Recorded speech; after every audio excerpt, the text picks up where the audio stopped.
Oke, Assalamualaikum warahmatullahi wabarakatuh. Selamat siang, salam sejahtera, salam kebajikan untuk kita semua. Hari ini saya mulai perkuliahan pertemuan kelima tentang neurotransmitter, pengantaran impuls, serta psikofarmakologi ya. Untuk biopsikologi, ini adalah materi yang lumayan susah.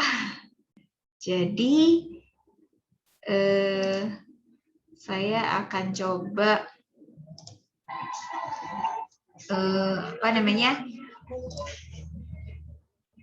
kalian biar mudah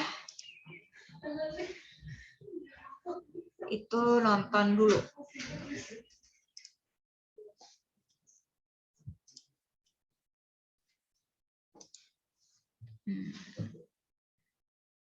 Coba.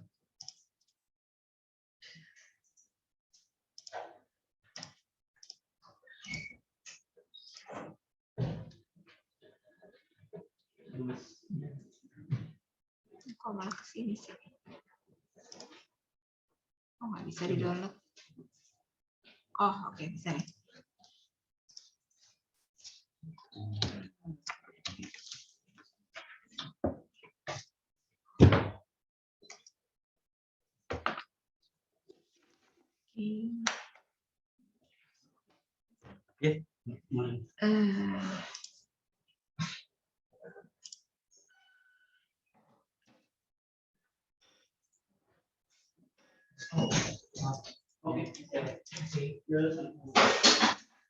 Kelihatan nggak?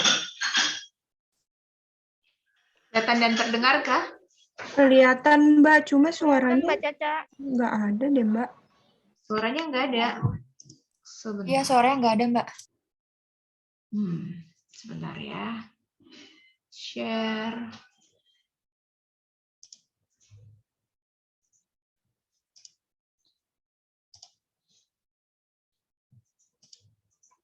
Fans ya.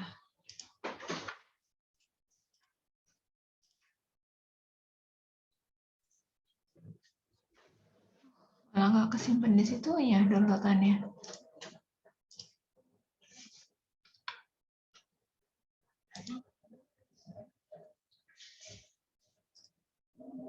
Save video S.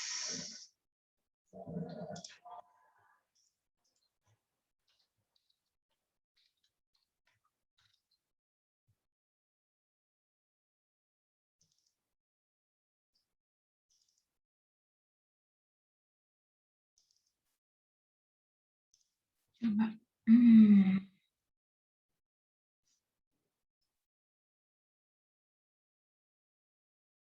Ya. Oke, coba.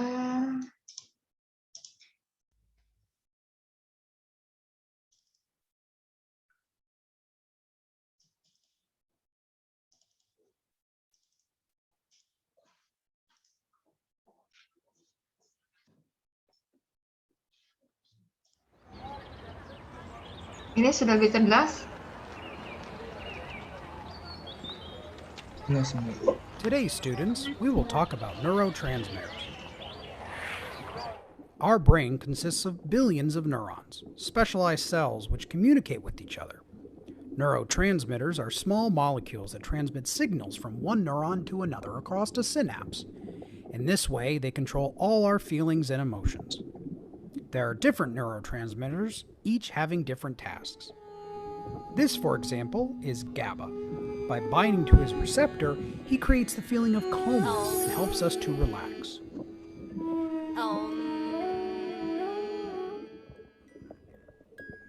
This is melatonin, a lazy guy, always sleeping on his synapse. He's very active every night, makes us feel tired, and helps us to sleep. But now's not the right time to be tired. Wow.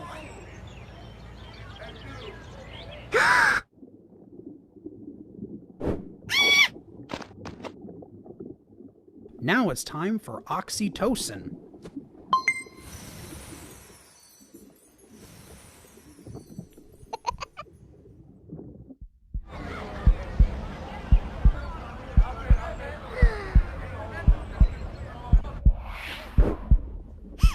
what's going on? Ah, it's adrenaline, a very stressed and frightened molecule, even afraid of jumping out of a synapse.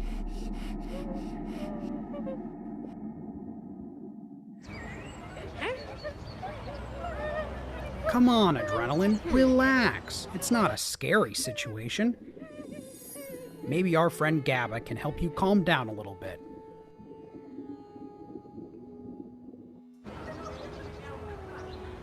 Thank you, GABA.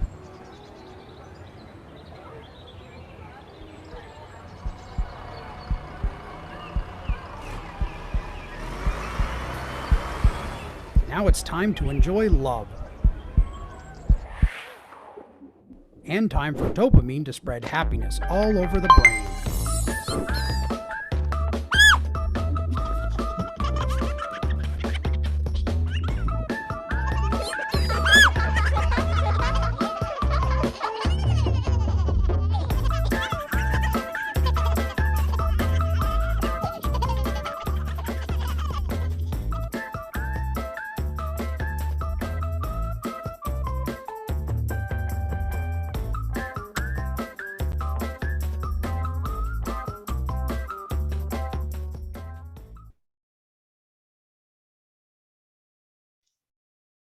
Oke. Tadi udah kenalan sama beberapa neurotransmitter ya. Ada yang ingat nggak tadi namanya apa aja? Terus fungsinya untuk apa? Kalau lihat dari kartun tadi, dari animasi tadi. Atau perlu diulang? Ulang ya, sekali lagi ya. Biar lebih paham.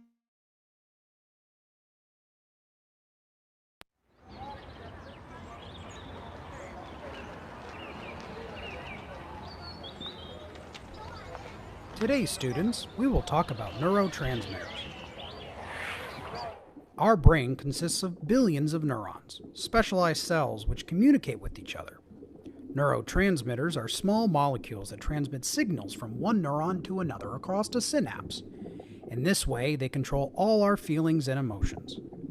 There are different neurotransmitters, each having different tasks. This, for example, is GABA. By binding to his receptor, he creates the feeling of calmness and helps us to relax.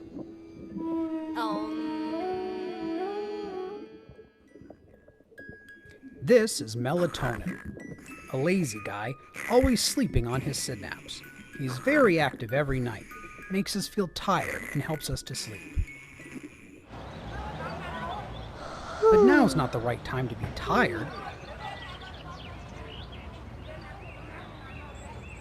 Wow.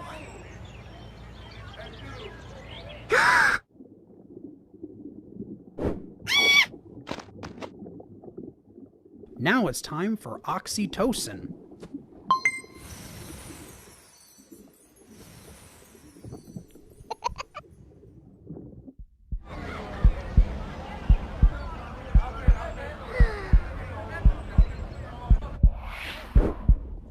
Oh, what's going on?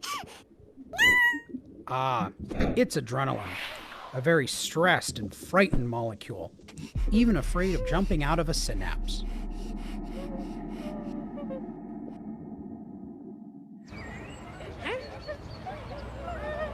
Come on, adrenaline, relax. It's not a scary situation. Maybe our friend GABA can help you calm down a little bit.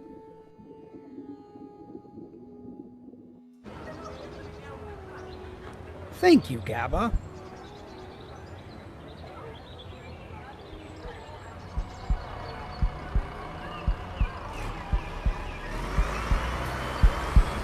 Now it's time to enjoy love. And time for dopamine to spread happiness all over the brain.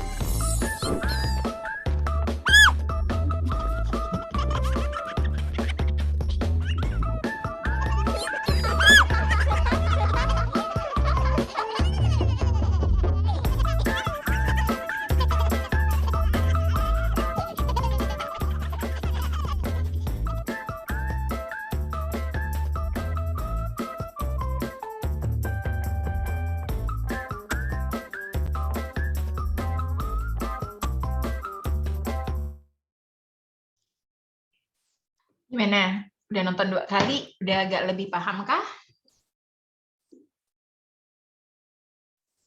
Halo, kelas B. Ini nggak ada yang nyaut, saya anggap udah paham semua ya. Paham, Mbak. Paham ya? Oke. Kalau dari video tadi, kira-kira neurotransmitter itu apa sih? Yang bisa kalian tangkap kan katanya paham tuh tadi. Ya. Halo? Apa sih neurotransmitter?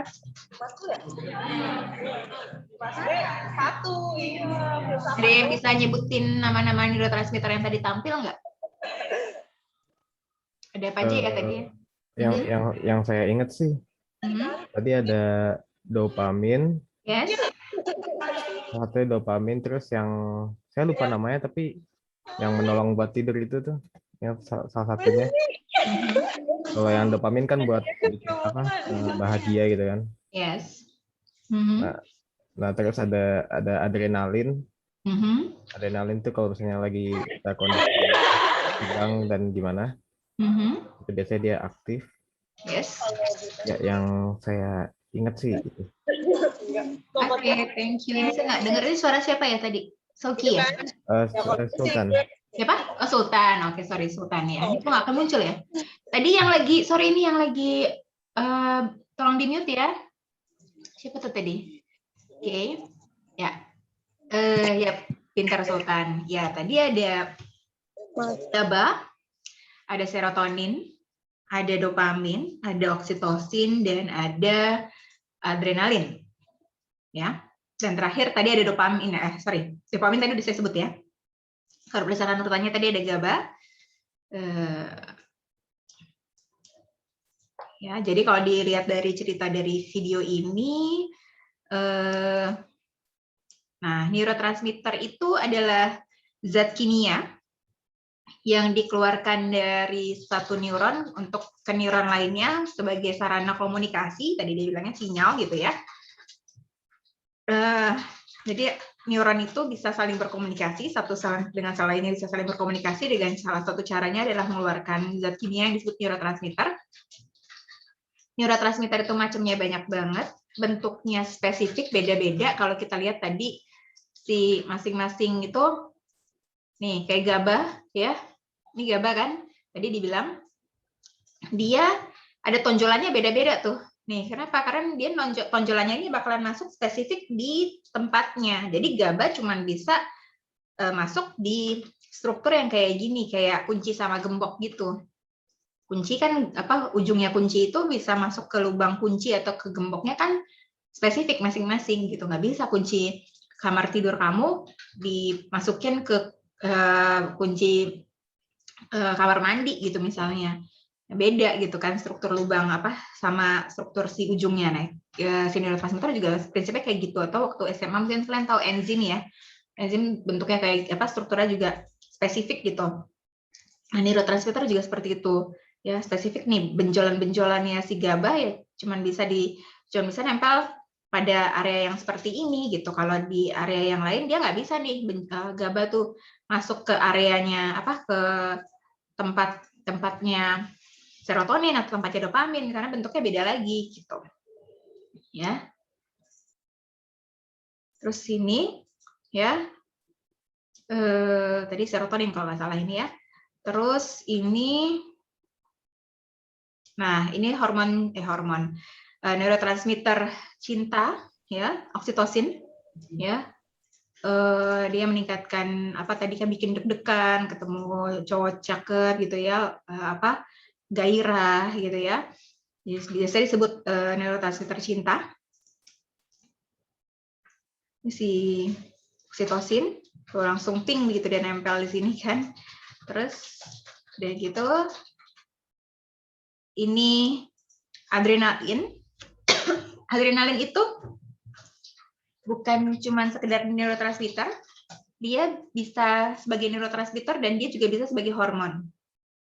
Kalau dia dikeluarkan oleh sel saraf berarti dia adalah neurotransmitter, kalau dia dikeluarkan oleh kelenjar adrenal, kelenjar anak ginjal, berarti dia adalah hormon. Ya, strukturnya sama persis, makanya namanya sama nih, adrenalin gitu.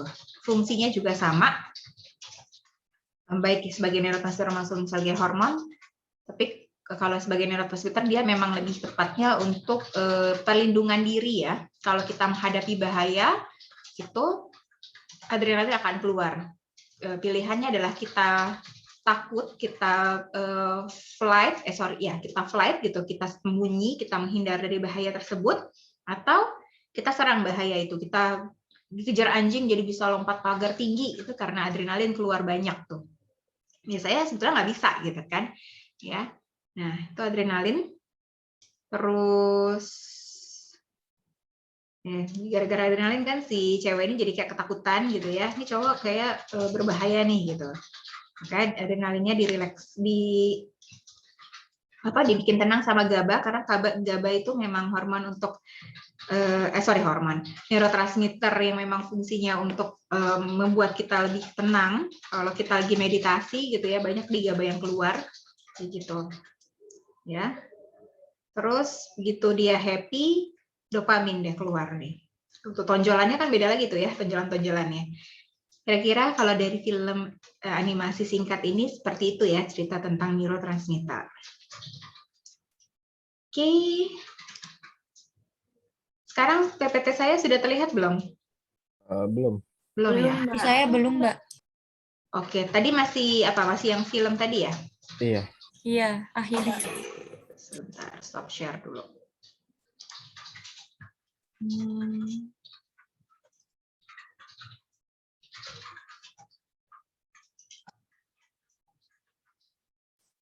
Nggak mau. Gimana? Oh iya. Saya masih share video, salah basic. Oke, sekarang sudah terlihat? Sudah, Sudah. Mbak. Udah ya. Nah, ya materinya agak lumayan banyak dan memang susah, tapi setidaknya tadi saya coba bantu dengan mengenalkan neurotransmitter lebih menyenangkan dengan nonton animasi. Ya, sekarang kita bahas neurotransmitter, pengantaran impuls di neuron dan psikofarmakologi.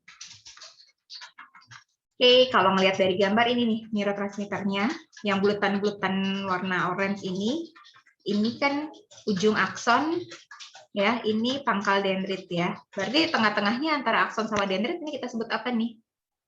Tempat neurotransmitter keluar dari akson terus masuk ke dendrit berikutnya. Ada gang ini namanya apa? Kemarin udah saya kasih tahu. S depannya.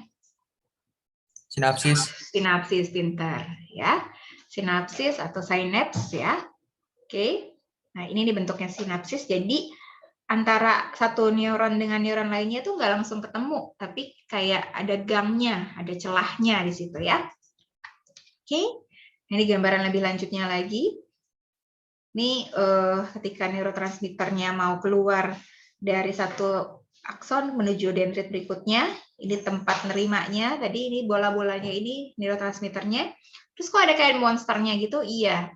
Neurotransmitter itu bisa saja dirusak oleh zat-zat lain atau ada virus, ada segala macam ya yang bisa merusak si neurotransmitter tersebut gitu. Sehingga jadi nggak berfungsi gitu.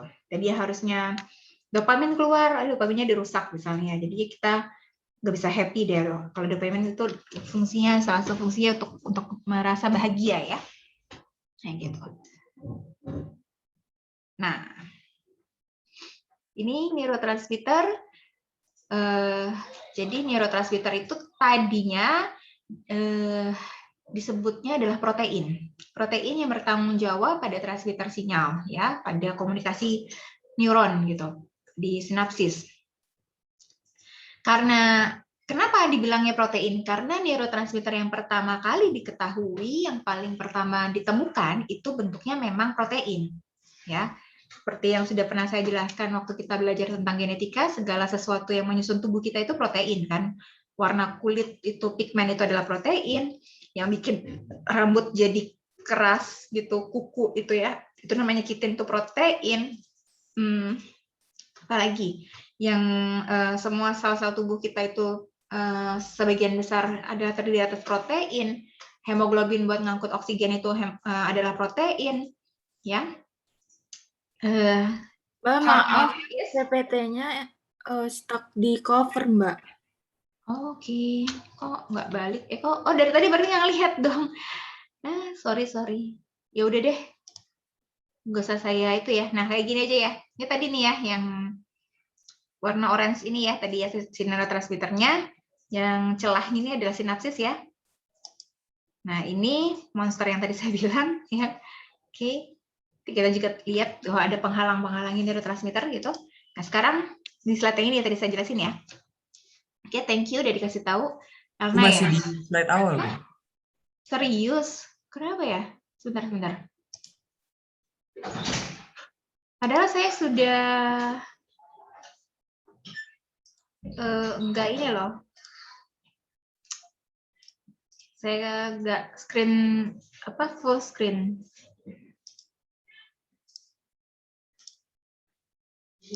Oke. Sekarang slide awal ya. Ganti nggak? Ganti, Iya, Mbak. ganti, Mbak. Oke, udah ganti ya.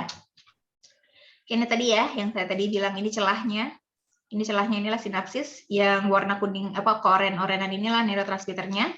Ini ujung akson, ini pangkal dendrit, ya. Terus ini gambaran lainnya tentang neurotransmitter ya, dia ditangkap di tempatnya masing-masing tadi nih dari akson ke dendrit berikutnya, tapi juga bisa dia dirusak sama ada kayak monster gini, nanti kita kenalan deh ya. Oke. Ini saya lagi ngejelasin ini bahwa neurotransmitter itu yang pertama kali ditemukan adalah neurotransmitter yang berbentuk protein dan sehingga dianggap neurotransmitter itu adalah protein gitu ya.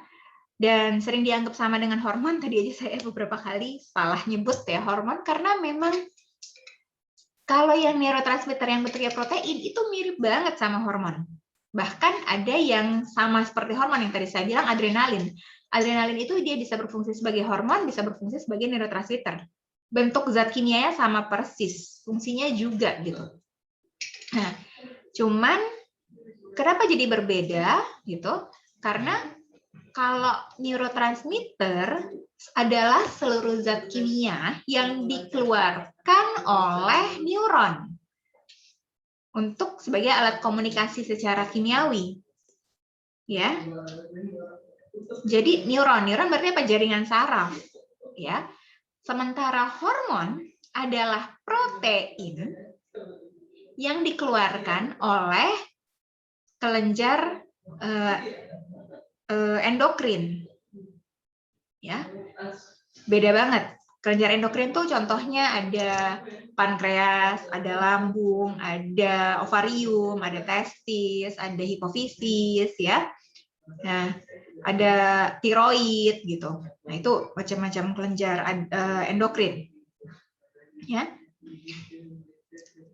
Terus kalau neurotransmitter jalannya di antara jaringan saraf aja, di antara sinapsis aja. Mereka jalannya antara satu sinapsis ke sinapsis lain, udah gitu aja, nggak jauh. Sementara kalau hormon jalannya jauh melalui pembuluh darah, ya. Misalnya hormon pankreas, kelenjar pankreas mengeluarkan hormon insulin, itu dari pankreas ke pembuluh darah lumayan jauh, gitu kan? Maksudnya untuk pembuluh darah yang kelebihan gula ada di mana nih? Dia harus jalan tuh panjang gang pembuluh darah itu, nah gitu, ya. Jadi hormon dan neurotransmitter sebetulnya adalah hal yang berbeda, ya. Nah, terus begitu ditemukan lebih banyak penelitian tentang neurotransmitter, ternyata neurotransmitter itu belum tentu bentuknya protein. Tadi makanya saya bilang zat kimia. Ya, awalnya memang pertama kali temuin protein, tapi ternyata ada yang bukan protein. Kayak tadi kita ngelihat GABA, ya, GABA itu bukan protein, ya. GABA itu kecil, kayak molekul CO2 kayak gitu aja gitu, kecil lah pokoknya ya, tapi bukan CO2 sih dia, gitu. Tapi maksud saya bahkan bukan senyawa yang besar seperti protein, dia ukurannya kecil, kayak gitu. Jadi tidak semua neurotransmitter itu protein, ya, gitu. Nah, terus kita juga lihat bagaimana pembuatan neurotransmitter. Saya nggak akan ngejelasin lebih panjang lebar, gitu ya. Kalian cukup tahu aja bahwa neurotransmitter itu dibuat, disintesis di neuron, ya. Bahannya dari mana? Dari makanan kita, ya. Misalnya neurotransmitter yang namanya kolin itu dari susu, dari telur. Bahannya ya, bahannya itu dari protein dari susu, dari telur, dari kacang, gitu ya. Ada yang dari kedelai, ada yang dari jagung, macam-macam tuh. Diolah oleh sistem pencernaan kita, dipecah-pecah jadi asam amino, terus nanti dikirim ke neuron, akan dibentuk lagi menjadi neurotransmitter, gitu. Nah, ini macam-macam neurotransmitternya, ya. Ada banyak, ya. Ini ada beberapa dan dibagi jadi beberapa kelompok. Yang bentuknya protein itu yang kayak adrenalin ya. Adrenalin itu mana? Nih, ya. Ini monoamin, bahkan ini belum jadi protein yang besar banget gitu ya. Gitu. Tapi ada yang gas tuh. NOCO itu cuman gas, tapi dia bisa bertindak sebagai neurotransmitter. Jadi karbon monoksida ya memang berbahaya, tapi kalau jumlahnya banyak. Tapi bukan berarti karbon monoksida itu tidak berfungsi sama sekali di tubuh kita. Karbon monoksida bisa jadi neurotransmitter, ya gitu, ya. Ya gitu deh. Contoh-contoh neurotransmitter ini saya nggak minta kalian ngafalin satu persatu, gitu. Tapi ada banyak sekali macamnya, ya. Oke. Dulu sih waktu awal-awal saya sampai harus ngejelasin, maksudnya tentang ngomongin neurotransmitter, saya harus ngejelasin zat kimia satu persatu gitu ya, apa itu zat, apa itu molekul. Tapi menurut saya sekarang nggak terlalu perlu kayak gitu ya. Toh kita nggak ke sana gitu. Tujuannya ya intinya kita belajar bahwa ada zat-zat kimia di antara jaringan saraf kita yang berfungsi tertentu, ya.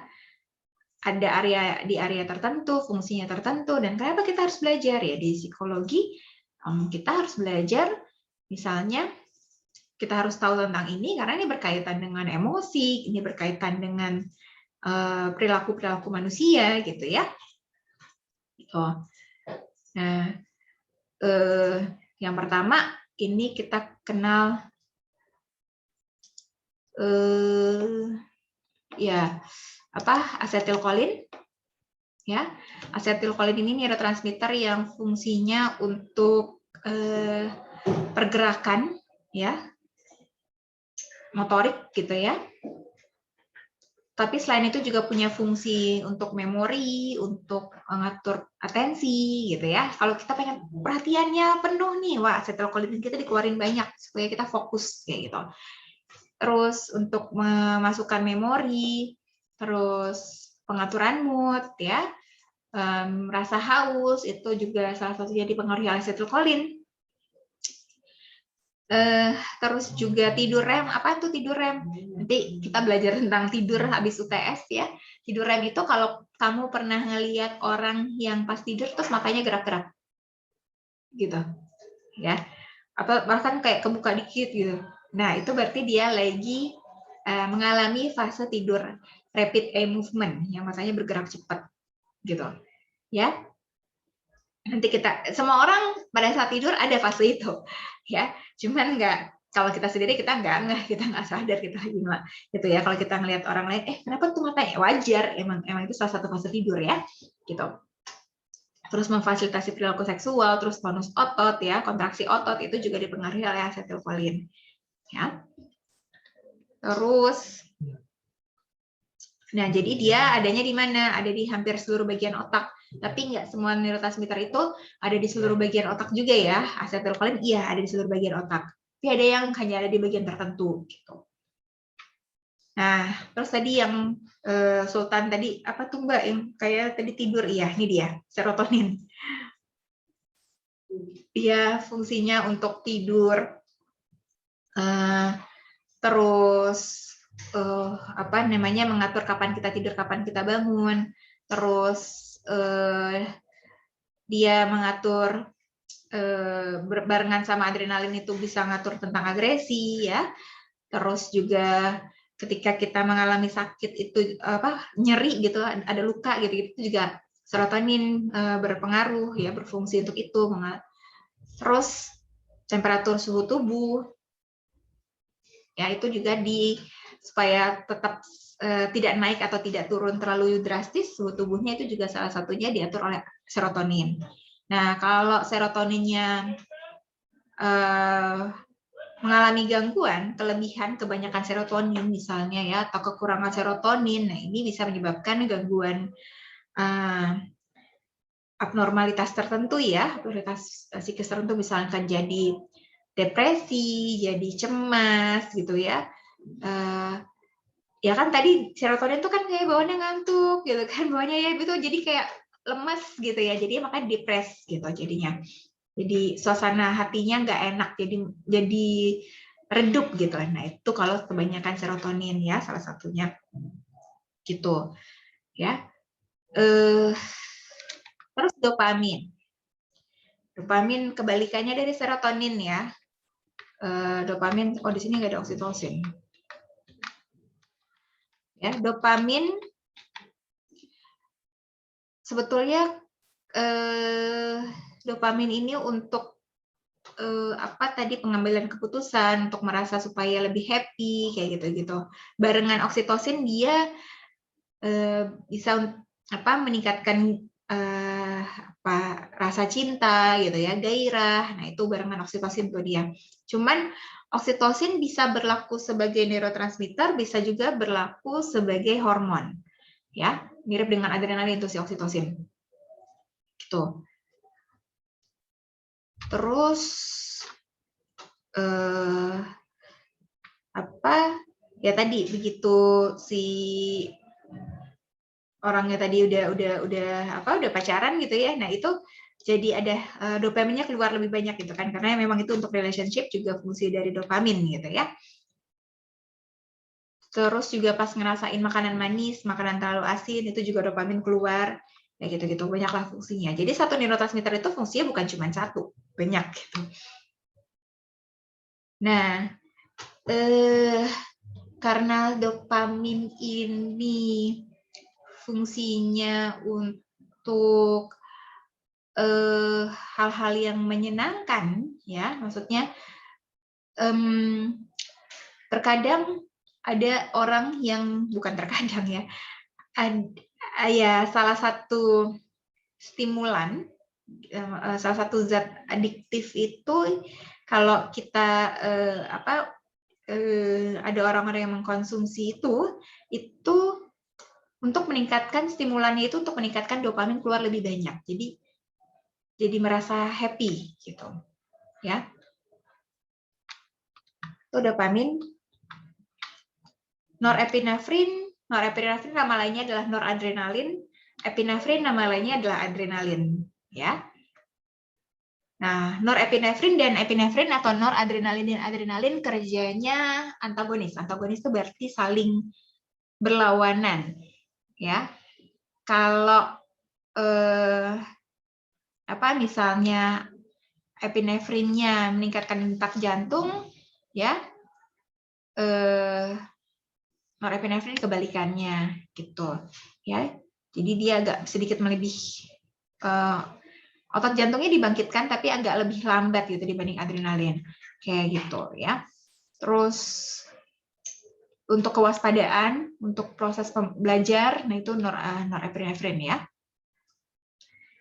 Tuh, epinefrin tadi sama seperti yang tadi udah lihat ya, adrenalin ya, biar gampangnya memang ini neurotransmitter yang fungsinya untuk menghadapi bahaya.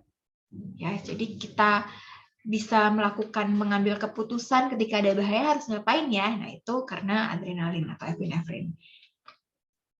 Terus endorfin. Endorfin itu untuk melindungi dari rasa sakit, rasa tenang ya. Jadi ini endorfin juga untuk barengan dopamin bisa meningkatkan perasaan senang, bisa meningkatkan rasa bahagia ya. Endorfin itu juga biasanya ada di kayak di coklat gitu, makanya habis makan coklat kita jadi kayak happy gitu ya. Nah, itu. Jadi bahan bakunya endorfin ada di coklat gitu. Terus glutamat ini untuk apa ya? Untuk membantu dia kayak semacam dia nggak langsung menghasilkan perilaku atau emosi tertentu, tapi dia membantu neurotransmitter eksitatori. Jadi dia membantu neurotransmitter lain untuk keluar kayak gitu, ya.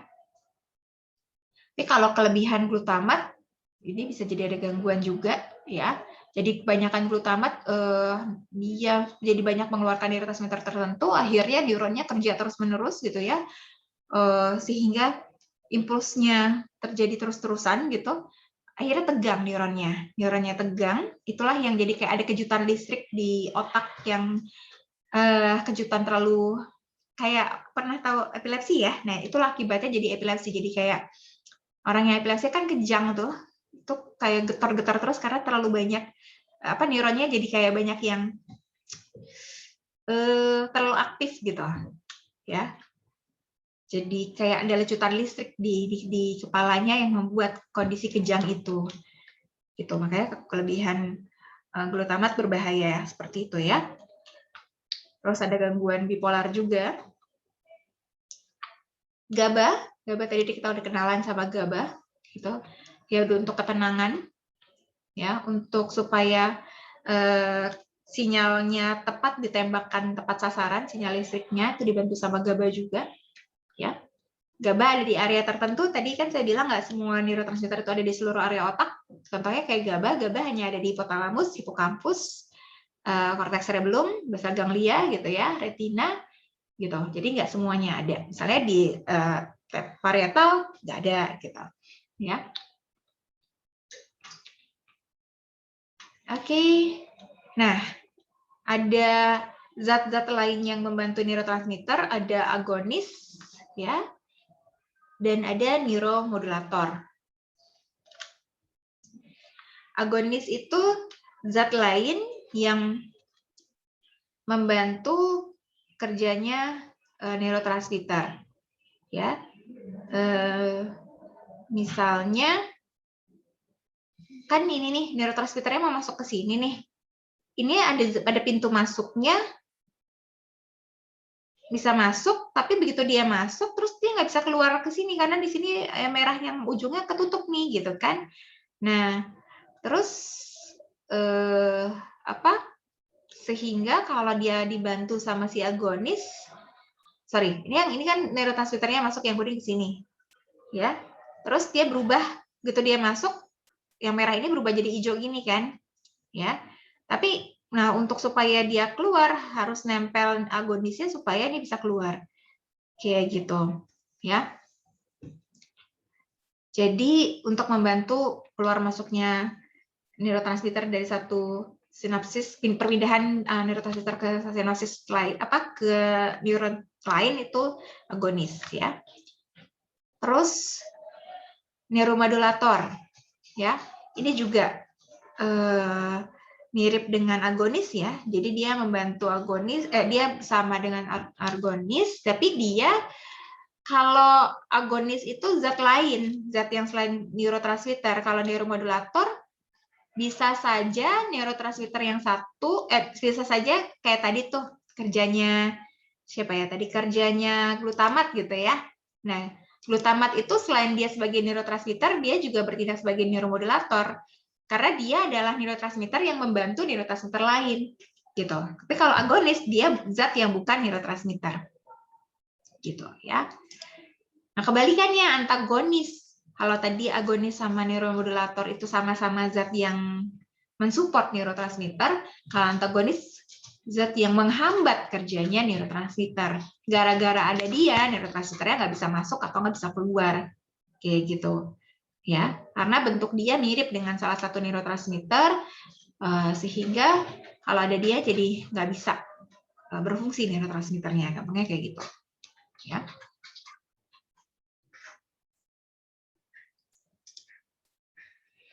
Nah, ini sinapsis. Kemarin sudah saya sempat jelaskan tentang sinapsis. Ya, apa itu sinapsis? Celah antar satu neuron dengan neuron lainnya.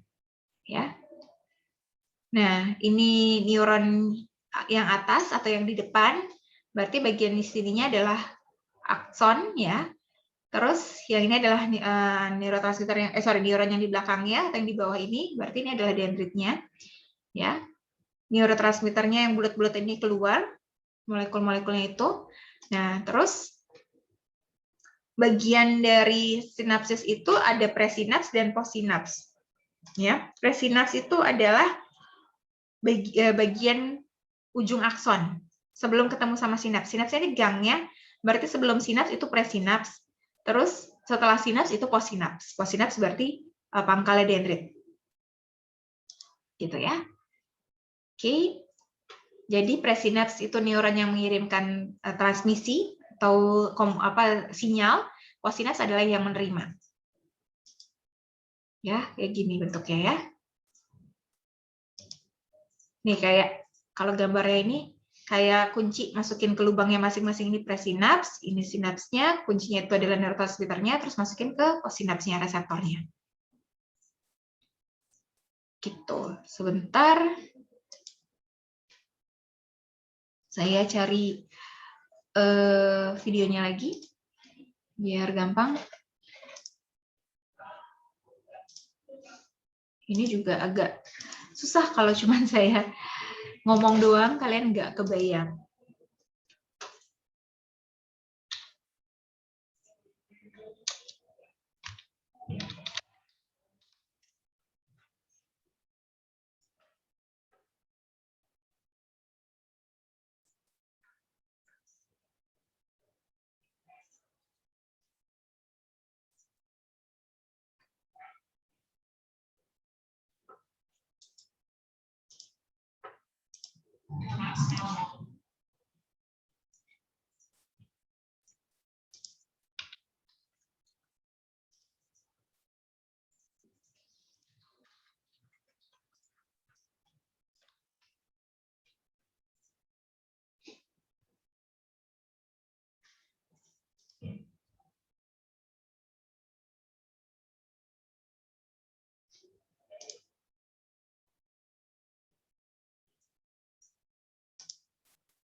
Combo, oke.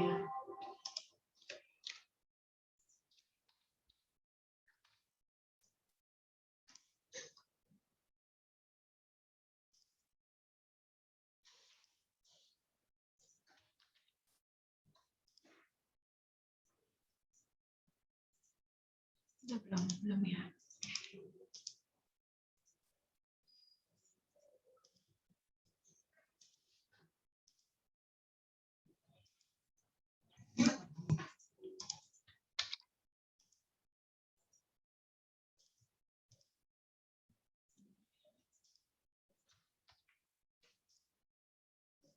Oke, sudah nih.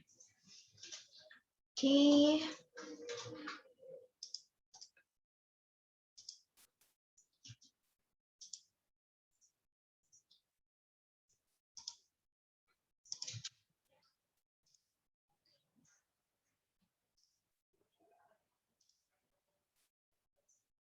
In the last module, we took first steps towards understanding the electrical properties of individual neurons. We learned how electrical forces and diffusion give rise to membrane potentials, and we learned how cells can generate and propagate signals called action potentials, or spikes, along the membrane. Understanding the properties of the neuronal membrane is essential. But understanding just these properties isn't sufficient to give us insight into collective behavior of the billions of connected neurons in our brains. Luckily for us, we can approach neuroscience at many different scales and levels of analysis, and we don't have to confront the full complexity of everything all at once. That's what we'll be exploring throughout the rest of this course as we slowly go from our understanding of single molecules, such as ion channels, to the electrical behavior of neurons, to their collective behavior in small circuits, and finally onto how they become organized in large functional regions of the brain. Let's start simple though. Since we've examined one neuron, a logical next question is how do two neurons connect with one another? We'll first examine some basic cellular anatomy of neurons.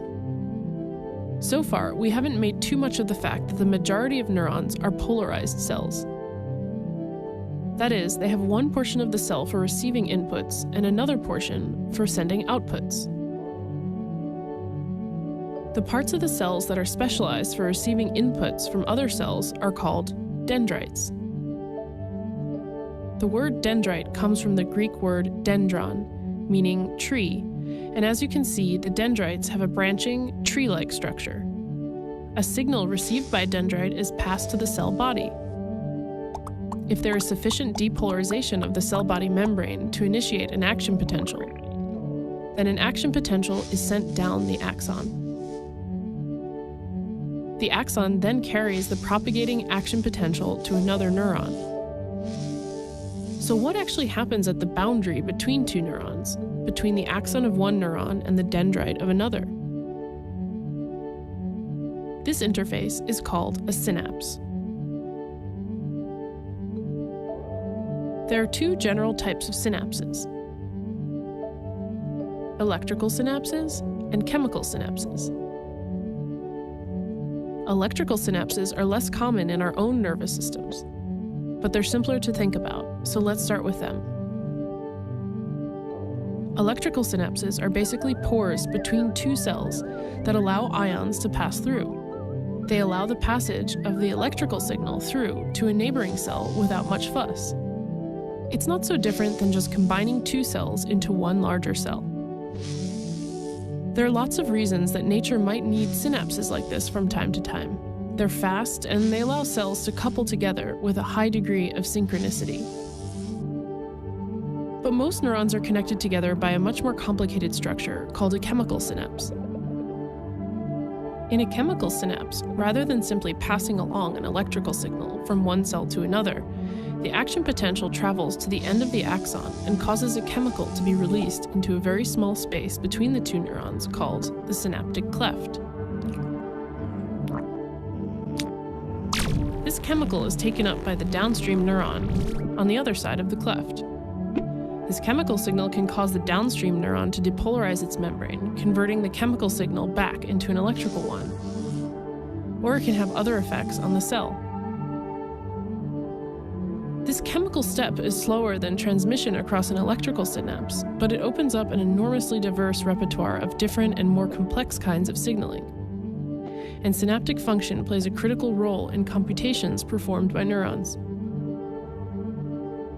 We'll spend the rest of this unit exploring the inner workings of chemical synapses, on our way to beginning to look at how networks of interconnected neurons give rise to behavior. We'll also look at the role of defective synaptic physiology in neurological and psychiatric disorders, and we'll see how synapses can be targeted by various psychoactive drugs and poisons. Finally, we'll wrap up by looking at how synapses can change over time in response to external stimuli, playing a foundational role in how we learn and remember.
Oke, gimana tadi tentang nonton tentang sinapsnya?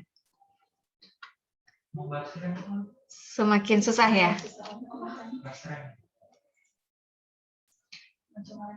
Nih.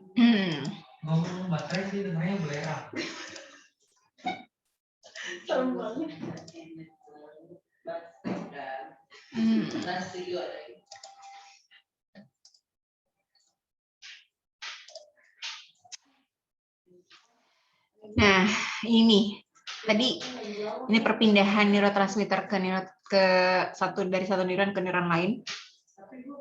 Ini saya pakaiin yang bahasa Indonesia aja. Ini ada di buku. Saya lupa ya. Kalau nggak salah di Kalat deh, Kalat yang di bahasa Indonesia ya. Sudah diterjemahkan seperti ini. Ya. Coba dibaca dulu deh, dipahami, diliatin gambarnya. Jadi pas saya ngejelasin, nggak apaan sih tuh Mbak, bingung gitu ya. Silahkan baca dulu. Sementara itu saya akan kasih satu video lagi.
Oke, gimana? Udah selesai baca? Ya, jadi tadi yang kalian tonton itu kalau kalian sempat nyimak juga ada nih, tapi nggak sedetil ini sih. Jadi neurotransmitter itu pindah dari satu neuron ke neuron lain tuh nggak segampang dia jalan doang gitu ya, nggak segampang itu. Jadi pertama dia harus dibuat dulu, disintesis dulu. Ini tadi yang tadi saya bilang ada bahan-bahannya yang si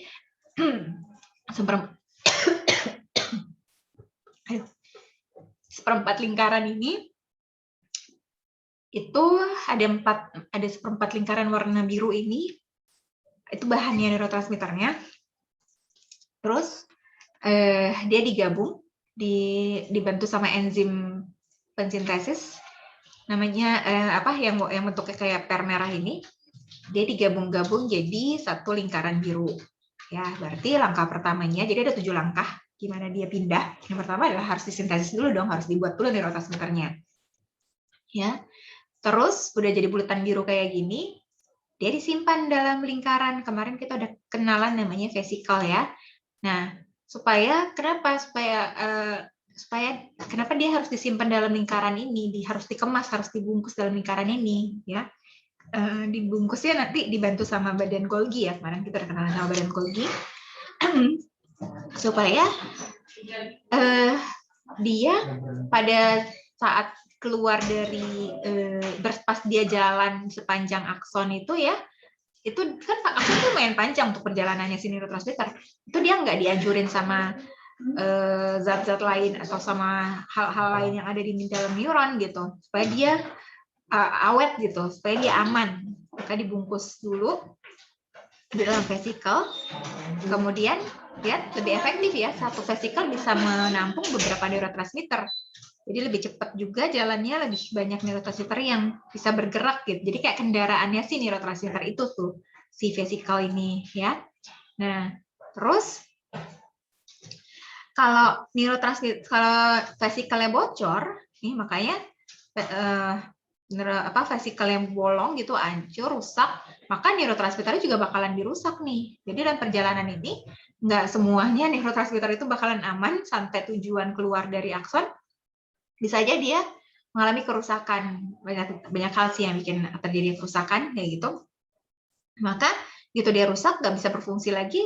Langkah berikutnya adalah penyeleksian neurotransmitter yang rusak ini degradasi oleh enzim pendegradasi ya.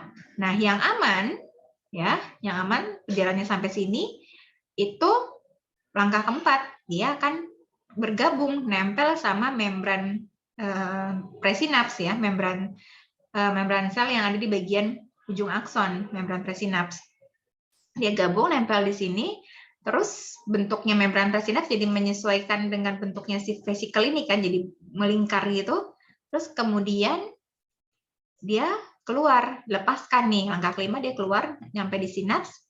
Terus langkah keenamnya neurotransmitter itu berikatan dengan pola yang sesuai karena di lingkaran, berarti polanya kayak U biar bisa nangkep lingkaran itu.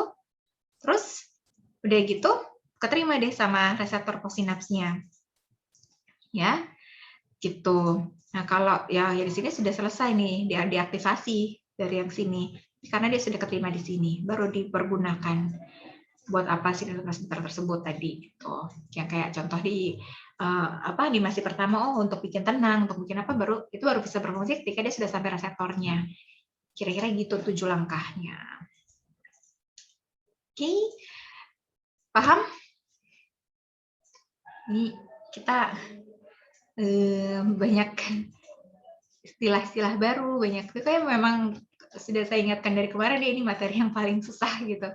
Banyak langkah-langkah yang harus dihafalkan, misalnya nama-namanya apa aja itu tadi kayak gitu. Oke, berikutnya kalau tadi kita ngomongin perpindahan zat kimia perpindahannya secara kimia, kalau juga tadi nonton di animasi kedua, sinaps itu ada 2 macam. Sinaps yang untuk terima zat kimia, dan ada satu lagi sinaps yang untuk perpindahan sinyal listrik ya, perpindahan muatan ion. Nah, kalau ngomongin muatan ion, kita ngomongin polarisasi, depolarisasi gitu ya. Namanya aksi potensial, kita nonton dulu di videonya ya. Ini saya stop share ini.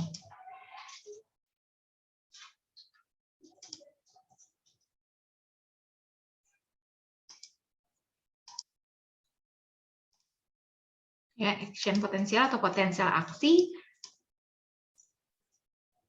Ini dia.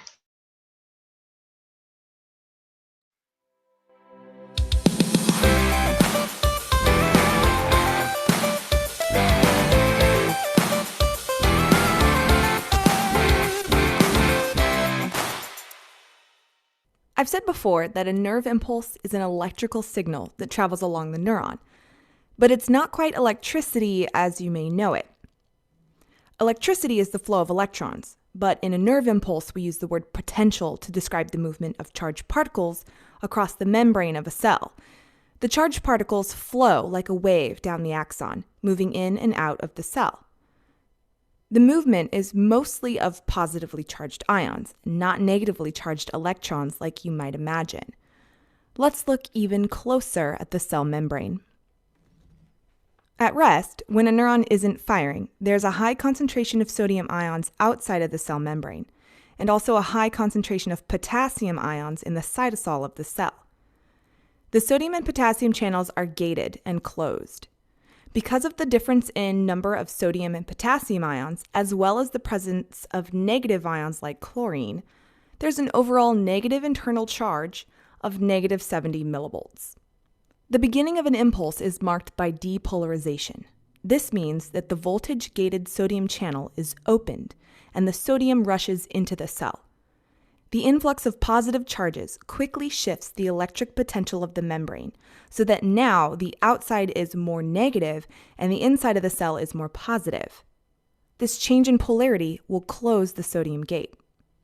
Nearby is the voltage-gated potassium channel, which will now open and allow potassium ions to flow out of the cell. The movement of these positive ions will repolarize the cell, allowing the cell to have a negative internal charge relative to the positive extracellular charge. The change in polarity will also close the potassium gate. At this time, you might think that the cell is ready to receive another signal, but it can't. If the sodium gates opened, the sodium ions would not move. In order for ions to move through their channels, they have to be able to move down the electrochemical gradient. The positive sodium ions aren't attracted to the positive environment outside of the cell, so they won't move.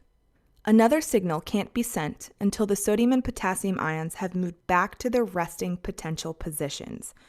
But this means moving against concentration gradients, which means energy must be used.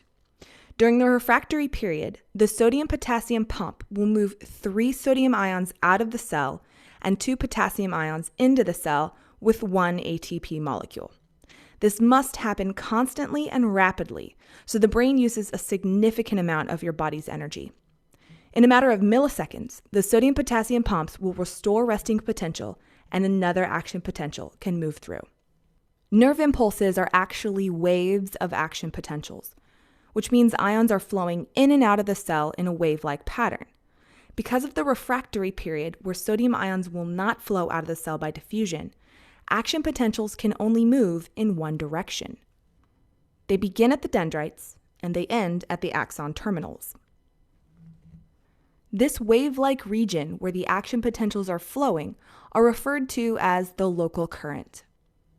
The flow of sodium through one gate will trigger the flow of sodium in the next gate, but sometimes there isn't enough sodium to trigger an action potential. Using an oscilloscope to display the membrane potential over time, we can see that sometimes the flow of sodium ions isn't enough for an action potential to occur. The internal region of the cell must reach negative 55 millivolts, the threshold potential, for action potentials to begin. If enough sodium ions are released to surpass the threshold potential, an action potential occurs. In the oscilloscope trace of an action potential, we can see where the sodium and potassium gates have opened. Here is the point where the stimulus occurs, and sodium gates open, allowing sodium to rush into the cell. This depolarizes the cell, causing the inside to become positive relative to the outside of the cell. This polarity change opens the potassium gate, which allows potassium ions to rush out of the cell, which rapidly repolarizes the inside to a negative charge. This can often become more negative than negative 70 millivolts and is called hyperpolarization or undershoot. This will be corrected during the refractory period, where the sodium-potassium pump uses ATP to restore resting potential. During this time, no additional action potentials can be sent, but once resting potential is reached, the neuron is ready to fire again. Thanks for watching this episode of Teacher's Pet. Don't forget to like and subscribe and follow me on Twitter @SciencePet.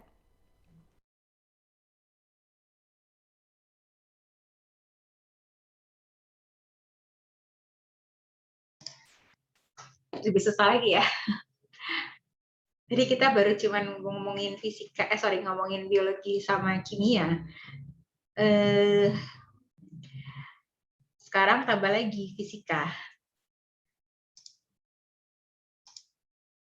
Jadi ngomongin polarisasi, depolarisasi, dan repolarisasi adalah bagaimana perpindahan sinyal listrik dari satu neuron ke neuron lainnya. Kalau kondisi awal namanya polarisasi, kondisi netral, ya, kondisi dibilangnya neuronnya sedang beristirahat, tidak ada perpindahan antara satu sinyal listrik, perpindahan sinyal listrik dari satu neuron ke neuron lainnya, karena kondisi di dalam dan di luar neuron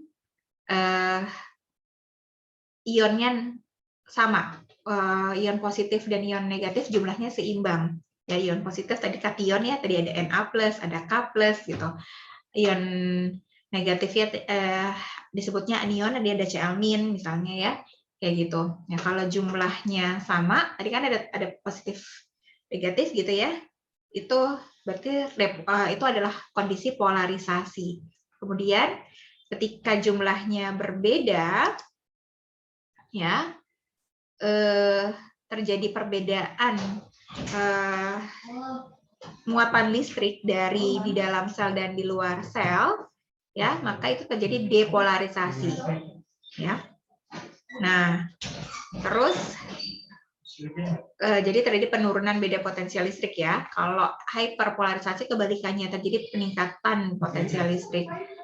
Nah, terus kalau kembali ke kondisi polarisasi, itu berarti repolarisasi. Jadi depolarisasi, terus ada perbedaan depolarisasi, kembali ke kondisi awal, repolarisasi. Terus itu hyperpolarisasi adalah kayak ada kelebihan lagi ya, menuju depolarisasi lagi nih, ya gitu. Ya. Tadi kita dengerin sekali lagi nih, biar kalian bingung, biar kalian berkurang kebingungannya ya, biar tambah paham. Sekarang sekalian sama saya videonya saya jeda-jedakan ya kayak tadi.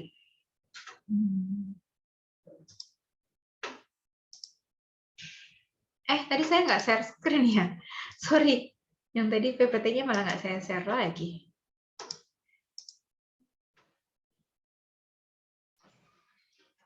Ini kelihatan?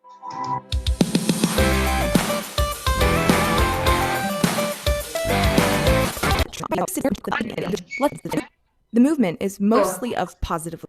Ya. The movement is mostly equals flow like a wave in and out of the cell, in and out of the cell. The movement is mostly of positive. Nah ya, lihat tadinya kondisinya positifnya ada sekian, negatifnya ada sekian, kondisinya sama, timbang polarisasi, begitu ada positif masuk ke dalam, negatif keluar gitu ya. Ini kan kayak loncat-loncatan ini terjadi perbedaan muatan ion, jadi misalkan positifnya jadi lebih banyak di dalam misalnya, atau negatifnya lebih banyak di luar kayak gitu. Nah, itu depolarisasinya. Tapi kan mereka kayak ganti-gantian gitu nih, keluar masuknya. Berarti dia kembali lagi repolarisasi, karena kalau gantian keluar masuknya gini kan berarti nanti kondisi muatan positif dan negatif di dalamnya jadi sama lagi kan, setimbang lagi. Nah, itu repolarisasi gitu ya.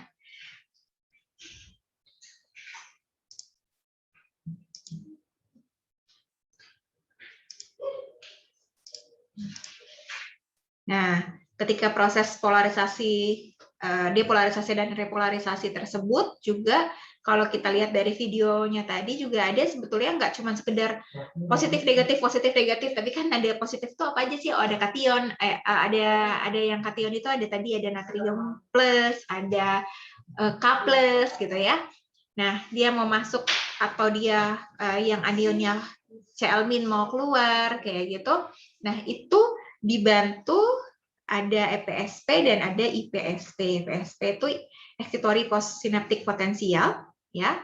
Terjadi untuk polarisasi jadi potensial yang merangsang keluarnya suatu ion ya sehingga terjadi depolarisasi, sementara IPSP itu menghambat ya sehingga terjadi hiperpolarisasi kayak gitu, menghambat ionnya keluar seperti itu ya. Kalau dikasih analogi lain, sinyal neuron kita itu kayak bisa disambung ke listrik gitu ya, makanya untuk mengukur yang waktu itu di di pertemuan kedua di metode penelitian biopsikologi ya, kenapa kita bisa melihat mengukur sinyal listrik dapat gambaran grafik gitu ya di komputer, karena memang si neuron itu yang bisa kita lihat adalah cara kerjanya adalah berupa perbedaan gelombang listriknya yang dihasilkan dari peristiwa tadi gitu ya. Ini tadi resting potensial atau nama lainnya polarisasi ya. Tadi kalau neuronnya tadi dalam kondisi beristirahat tadi ya, sudah perbedaan tegangan yang sedang istirahat itu disebut resting potensial. Sudah tadi. Nah, kenapa harus ada resting potensial? Supaya dia siap untuk potensial aksi berikutnya gitu. Kan dia harus ada fase istirahatnya gitu. Kalau enggak dia akan bermasalah gitu.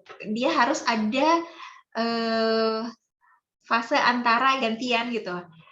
Depolarisasi, polarisasi, depolarisasi, polarisasi. Saya kasih di papan aja deh share-nya. Ya, ini kelihatan nggak whiteboard-nya? Kelihatan ya? Nih, anggaplah potensial aksi itu polarisasi itu gini ya. Ini sebetulnya ini grafik yang kita lihat di monitor ya, grafik EKG ya, untuk jantung, grafik EEG untuk otak. Kan kalau di monitor kelihatannya kayak gini. Sebetulnya tuh gini. Gitu ya. Jadi dia harus naik, istirahat, naik, turun, istirahat gini ya gelombangnya ya. Jadi antara satu gelombang ke gelombang lainnya itu harus ada si istirahatnya ini nih. Si garis mendatarnya ini si istirahatnya. Ya. Sama kayak di otot tubuh kita juga gitu, ya. Pas dia ada gelombangnya kontraksi namanya. Terus begitu istirahat namanya relaksasi. Kalau untuk istilah di otot seperti itu. Tapi kalau istilah di neuron depolarisasi dan polarisasi, ya. Nah, harus ada polarisasi atau potensial rest tadi ini harus ada istirahatnya ini dulu. Kenapa? Karena kalau dia ada istirahatnya dia bakal begini nih. Ini dia bakalan capek terus-terusan bekerja, akhirnya istirahatnya belakangan begini, numpuk terakumulasi di belakang. Nah ini bahaya kalau udah mendatar terus semua gini ya mati gitu ya. Gitu kan kalau udah nggak ada gelombangnya nih, nah itu bahayanya di situ. Gitu. Ya sama di otot juga seperti itu. Kalau terus-terusan gelombangnya naik begini terus ya, terus dia pasti butuh di akhir istirahatnya itu. Nah ini kalau di otot rangka tubuh sih masih nggak apa-apa ya, masih bisa paling kita kayak ngerasa tegang aja ototnya gitu. Tapi kalau ini otot jantung nih otot kerangka kita kan masih bisa ujung-ujungan bisa istirahat walaupun tegang gitu, nanti bisa istirahat, diperbolehkan istirahat gitu. Tapi kalau kayak otot jantung, neuron, kalau istirahatnya selama ini ya nggak bisa gitu. Ya harus bekerja seumur hidup kita. Kalau istirahat terus-menerus begini ya udah istirahat selamanya gitu. Makanya bahaya ya, jedanya istirahatnya sebentar aja tapi harus ada di antara satu aksi dengan aksi lainnya. Maka itu ada potensial rest gitu. Ya. Paham ya maksudnya ya? Balik lagi ke materinya. Tadi udah. Nah, ini tadi action potential of neuronnya tadi sebetulnya dijelaskan di video tadi ya. Jadi resting potensial ketika istirahat, action potensial ketika sedang bekerja. Si informasinya menjauh dari badan sel ke akson, ya. Kata lainnya adalah impuls atau spike karena bentuknya kayak duri gini ya, ujung lancip gini, gitu. Atau kita kenalnya impuls saraf, sinyal listrik yang pindah.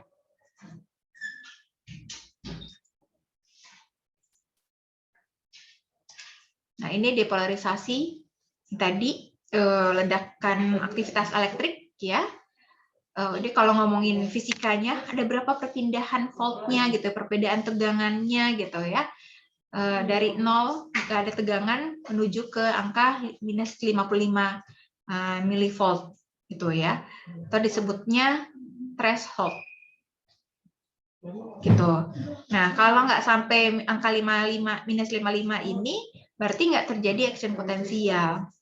Ya. Nah, jadi kalau nggak terjadi kayak gitu ya udah berarti artinya non. Jadi maka prinsipnya iya atau tidak sama sekali gitu. Ya. Kalau secara fisika penjelasannya kayak gitu. Tapi kan tadi kalian dengerin yang di video atau ini gampangnya intinya adalah polarisasi adalah fase istirahatnya neuron untuk menghantarkan sinyal listrik karena kondisi muatan ionnya seimbang. Sementara depolarisasi adalah fase potensial aksi ketika sinyal listrik itu pindah dari satu neuron ke neuron lainnya karena muatan ionnya tidak seimbang, rendah gitu ya, lebih banyak ion negatifnya keluar gitu. Jadi menuju minus 55 milivolt ini. Gitu. Ini perpindahannya. Ini kok nggak bisa sih? Sorry. Harusnya ini gerak. Nggak gerak ya? Oh, nggak gerak. Sorry. Tuh bergerak seperti ini. Kelihatan ya? Kelihatan nggak gambarnya? Ya. Gitu. Nah, ini perpindahannya di sepanjang akson menuju neurotransmitter berikutnya.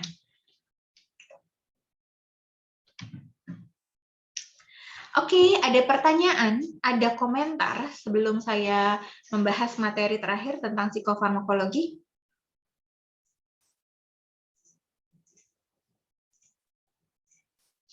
Halo?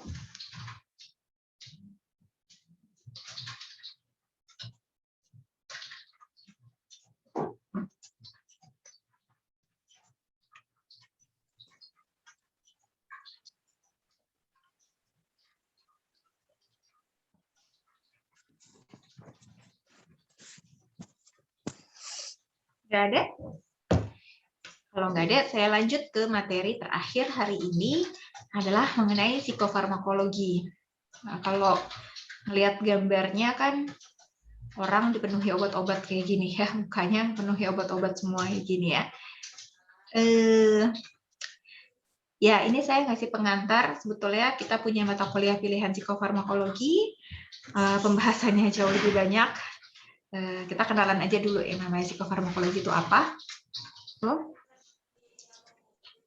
Jadi psikofarmakologi itu kalau melihat gambaran dari sini apa sih? Psiko kan psikologi apa? Ini gabungan antara psikologi sama farmakologi sama farmasi gitu. Ya lebih tepatnya adalah irisan ya, irisan antara ilmu psikologi dengan ilmu farmasi. Kalau gabungan tuh mereka gabung gitu. Kalau irisan tuh di tengah-tengah. Saya pakai whiteboard lagi.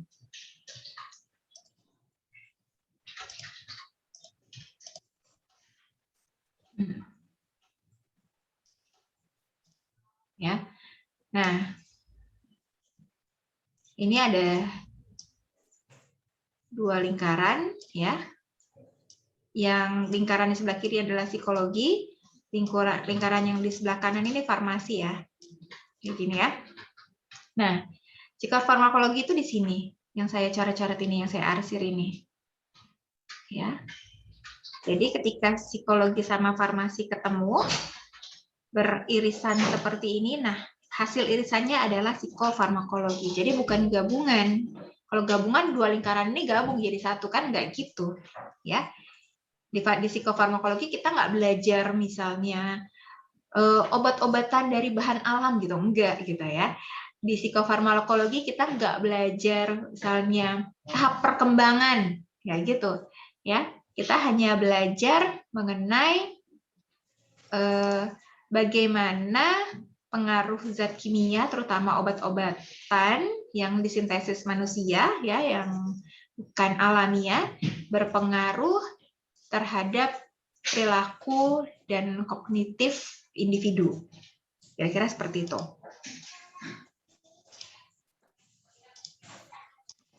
Ya. Nah, jadi efek zat kimia, efeknya obat-obatan itu berpengaruh terhadap sistem saraf, terhadap perilaku tuh gimana sih gitu. Nah, apa aja yang dipelajari? Pertama, farmakokinetik. Farmakokinetik itu kerja obat. Bawa ke bawah nggak? Turunin mobilnya. Halo sayang, boleh turunin di-mute, mobilnya. Kak Fitri?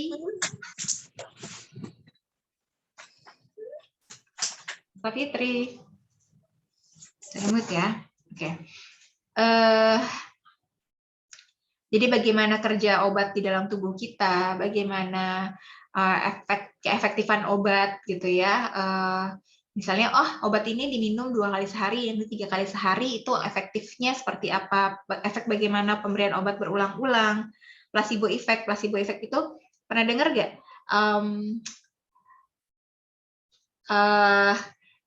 Jadi seakan-akan kita sembuh gara-gara minum obat, padahal obat itu sebetulnya kosong, sebetulnya nggak ada apa-apa, ya. Kayak misalnya dulu ada Ponari ya, kasus Ponari yang nyelupin batu di air, terus orang yang sakit minum air yang dicelupin batu ya dari tangan si Ponari itu sembuh. Kok bisa? Nah, itu placebo effect. Padahal nggak ada efek apapun, nggak ada sugesti. Jadi ya mungkin bahasa lainnya adalah sugesti gitu, istilah lainnya ya. Sebetulnya si batu itu, si tangan Ponari itu nggak berpengaruh terhadap kesembuhan atau kesehatan, tapi individu yang melakukan itu semacam memiliki keyakinan dengan cara seperti itu dia sembuh. Keyakinan itulah yang mempengaruhi sistem kognisi dia, terus sistem imun dia gitu ya, sehingga mempengaruhi kesembuhan dia kayak gitu ya. Penelitiannya banyak tentang placebo effect ini. Jadi misalnya ada sekelompok pasien gitu, ini pernah beberapa kali kok sering dilakukan penelitian tentang placebo effect ini ya. Tapi saat ini mungkin udah enggak lagi ya, karena udah jelas hasilnya gitu.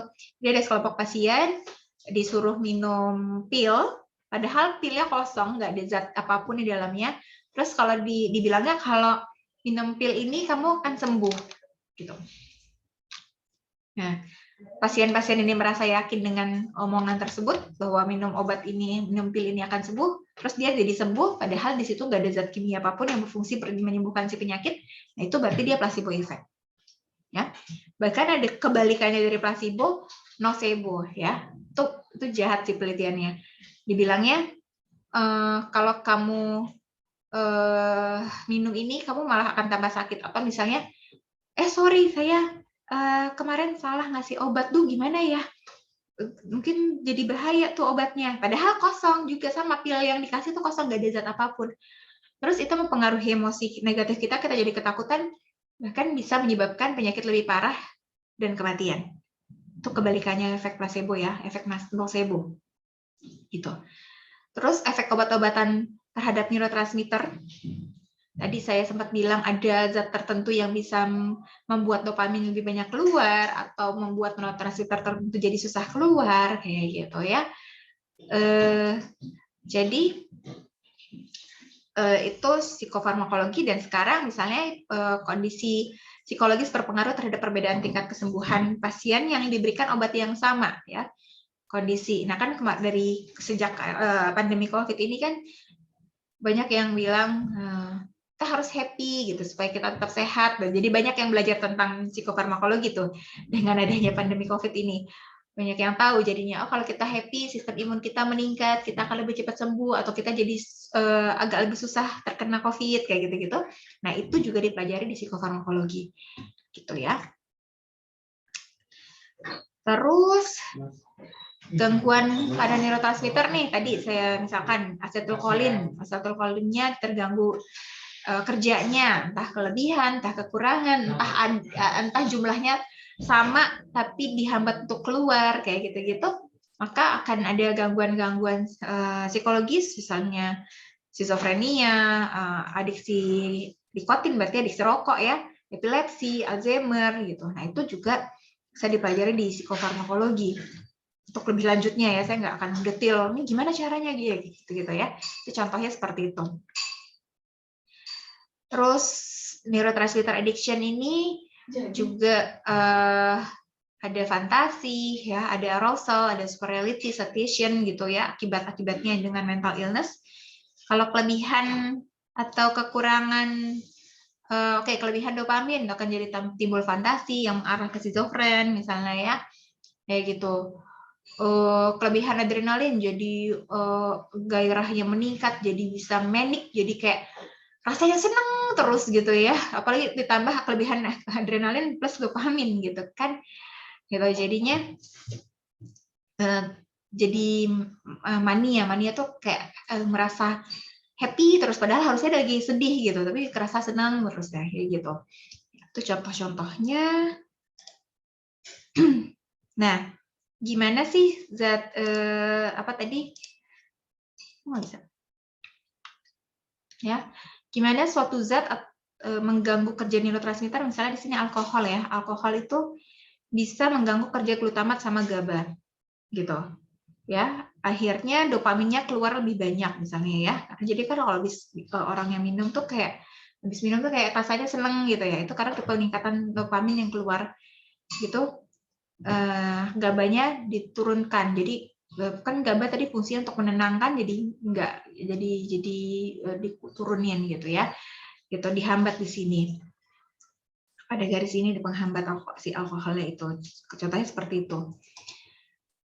Terakhir adalah, nah tentang jenis-jenis psikotropika, ada yang mungkin kalian sudah tahu.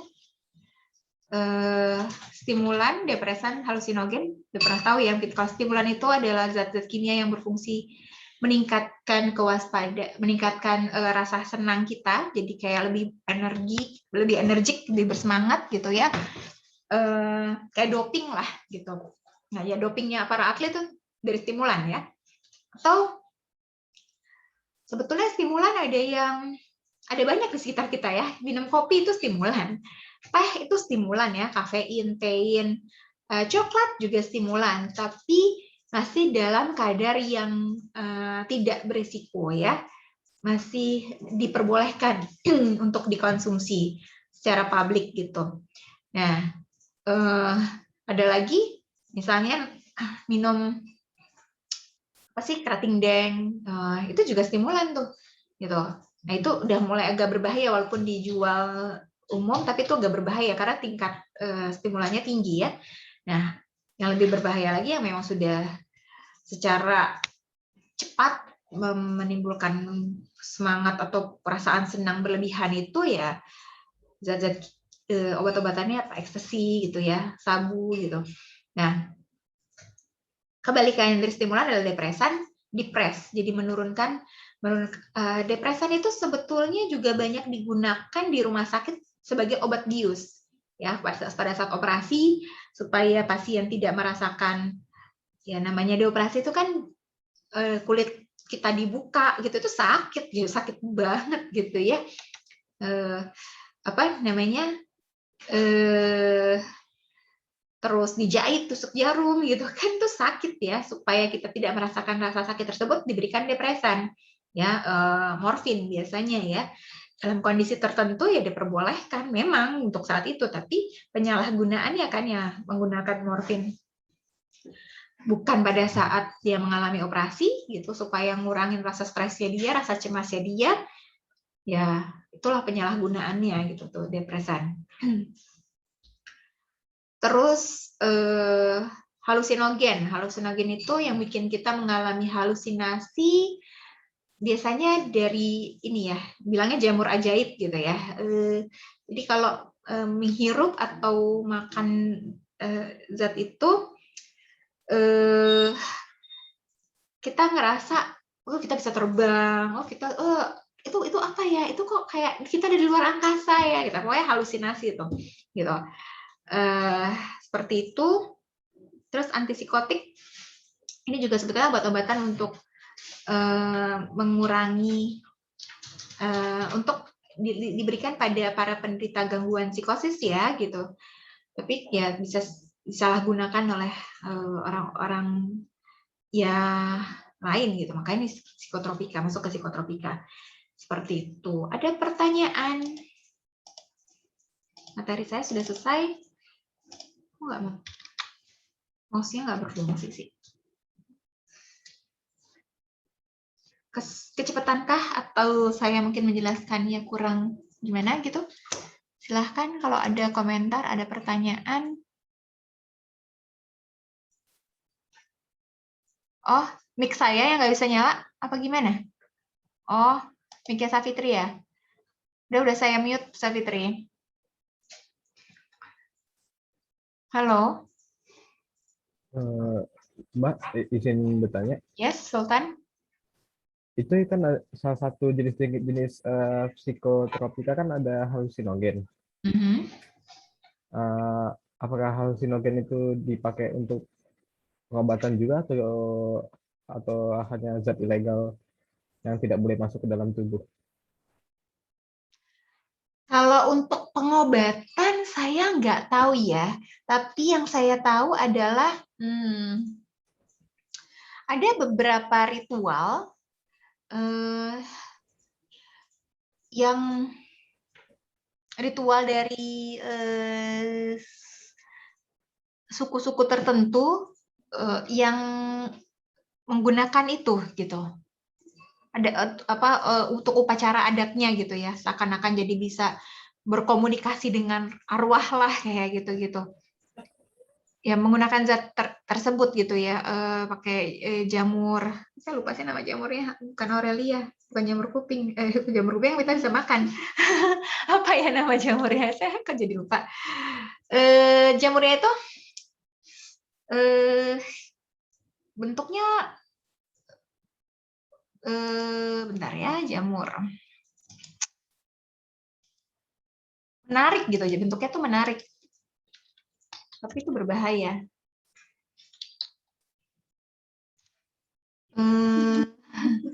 Oh ini ada macam-macam sih. Ada yang bentuknya, ada yang memang menarik, tapi ada juga yang ini ya, magical mushroom tuh ada di kotoran hewan. itu yang sebenarnya nggak menarik ya. Jamur tahi sapi nama lainnya tuh. Psilocybin mushroom ya. Itu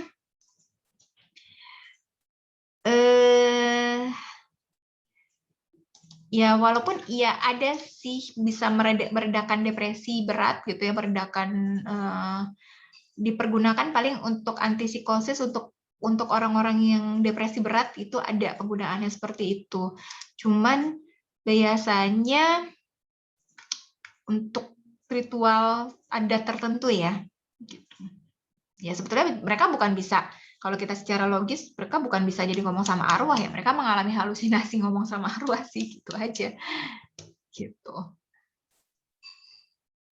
Gitu Sultan. Ya, ada lagi yang mau tanya?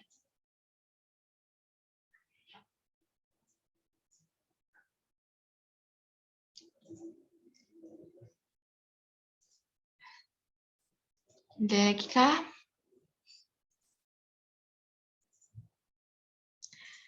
Nggak ada nih.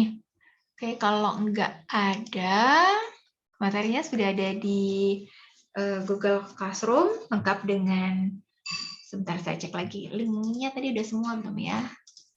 Oh, udah ada tiga link ya, tadi saya kasih ya. Saya akhiri kelas ini, sebelumnya saya foto dulu.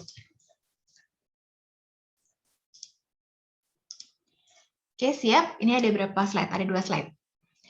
Slide pertama ya, ada yang mau on cam? Saya masih tunggu. Ya, silakan yang mau on cam. Ya, sudah semua yang mau on cam? Sebentar.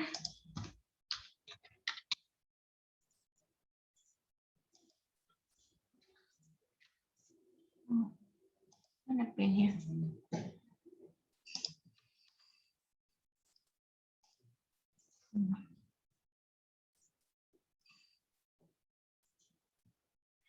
Oke, siap. 1, 2, 3. Bentar ya.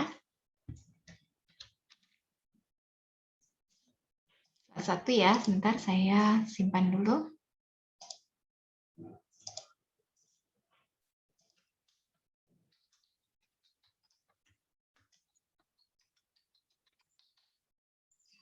Minggu depan kita kuis ya, pertemuan 1 sampai 5.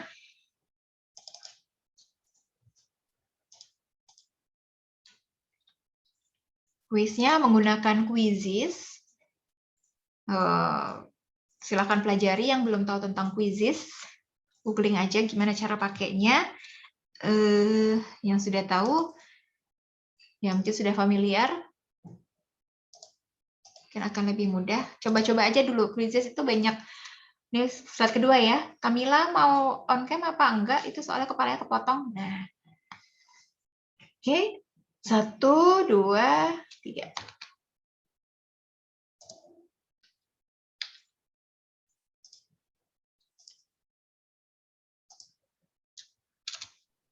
Mbak, Yes. maaf, Keisha Alifa hadir, Mbak. Baru hadir? Jam berapa hadirnya sayang? Udah dari tadi. Tadi pas saya absen nggak ada ya? Iya. Pas Kenapa? Iya Mbak, 13.50 baru join. Oh, 13.50. Ada apa, Keisa? Aku tadi lagi di tempat kerja. Kamu kerja? Iya. Oke. Oke, gini deh kesepakatannya. Hari ini saya masih kasih kesempatan, oke, untuk saya hitung hadir. Tapi mulai minggu depan kita sepakat ya, setelah saya absen nggak ada lagi yang baru mau hadir seperti ini ya. Boleh? Ya, Keisa ya, atau teman-teman yang lain. Oke, seperti itu ya. Oke, karena ini agak menyusahkan saya, bukan kalian aja, dan supaya fair dong teman-temannya yang lain. Ini saya kasih kesempatan terakhir, kita sepakat mulai minggu depan, kalau yang telah hadir seperti ini lagi tidak akan saya absen ya. Hari ini masih boleh deh terakhir nih. Oke, kalau tidak ada, terima kasih semuanya. Saya akhiri kelas hari ini. Kita ketemu pekan depan, kuis. Saya tunggu biasanya kehadiran sampai 13.45. Ya, di situ saya absen. Terus setelah absen kita mulai kuis. Jadi untuk yang telat nggak bisa ikut kuis sama nggak bisa di absen lagi ya. Tuh. Oke, kuisnya pertemuan 1 sampai pertemuan 5, pilihan ganda di Quizizz. Saya usahakan soalnya nggak susah supaya kalian kuisnya bagus-bagus ya, tapi harus belajar. Videonya yang belum ditonton silahkan ditonton, sudah ada di YouTube. Hari ini juga akan saya segera masukkan ke YouTube. Ya, terima kasih semuanya. Sehat-sehat selalu. Selamat sore. Saya akhiri ya. Makasih Mbak Caca. Terima kasih, Mbak. Terima kasih, Mbak.